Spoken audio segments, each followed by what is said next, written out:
ಆಮೇಲೆ ಕಾರ್ ಬೇಡ ಅಂತ ಹೇಳ್ತಿದ್ದ, ಬಂದು ನನ್ನ ಹತ್ರ ಒಂದ್ ಅರ್ಜಿ ಕೊಟ್ಬಿಟ್ಟು ಮದುವೆ ಆಯ್ತಾ ಇದ್ದೀನಿ ಅಂತ ಅಂದ್ಬಿಟ್ಟು ಒಂದ್ ಅರ್ಜಿ ಬೇರೆ ಕೊಟ್ಬಿಟ್ಟು ಹೊಸ ಕಾರ್ಗೆ ಬೇರೆ ಅರ್ಜಿ ಹಾಕ್ತೀವಿ.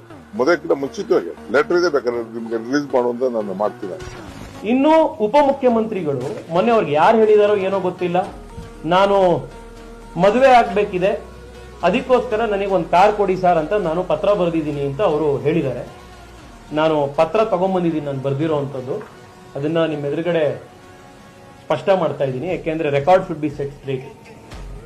22/7/2024 ನಾನು ಮದುವೆ ಆಗಿದ್ದು 2025ರಲ್ಲಿ, ಒಂದು ವರ್ಷ ಮುಂಚೆ.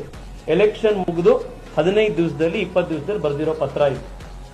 ಸರ್ಕಾರದ ಕಾರ್ಯದರ್ಶಿಗಳಿಗೆ ಮೇಲ್ಕಂಡ ವಿಷಯಕ್ಕೆ ಸಂಬಂಧಿಸಿದಂತೆ ಬೆಂಗಳೂರು ದಕ್ಷಿಣ ಲೋಕಸಭಾ ಸಂಸದನಾಗಿ ಮರು ಆಯ್ಕೆಗೊಂಡಿದ್ದು, ಈ ಹಿಂದಿನ ಅವಧಿಯಲ್ಲಿ ಸರ್ಕಾರದ ವತಿಯಿಂದ ನನಗೆ ಒದಗಿಸಲಾಗಿದ್ದ ವಾಹನವು 1 ಲಕ್ಷ ಕಿಲೋಮೀಟರ್ಗಿಂತ